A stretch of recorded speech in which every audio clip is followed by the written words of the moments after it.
নমস্কার। আজ 22শে শ্রাবণ, বিশ্বকবি রবীন্দ্রনাথ ঠাকুরের মহাপ্রয়াণ দিবস। তাকে শ্রদ্ধা জানিয়ে আমি একটি কবিতা বলছি। তার নাম প্রশ্ন। ভগবান, তুমি যুগে যুগে দূত পাঠায়েছ বারে বারে দয়াহীন সংসারে। তারা বলে গেল ক্ষমা করো সবে, বলে গেল ভালোবাসো, অন্তর হতে বিদ্বেষ বিশ্বাস।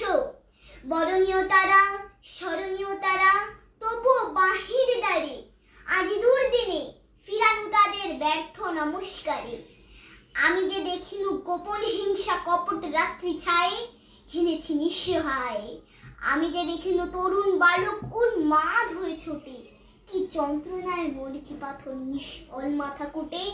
কণ্ঠ আমার রুদ্ধ আজিকে বাসি সঙ্গীত হারা, অমাবস্যার কারা লুপ্ত করেছে আমার ভুবন দুঃস্বপনের দলে।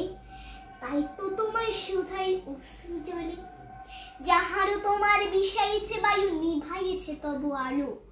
তুমি কি তাদের ক্ষমা করিয়াছ? তুমি কি বেসেছ ভালো? নমস্কার।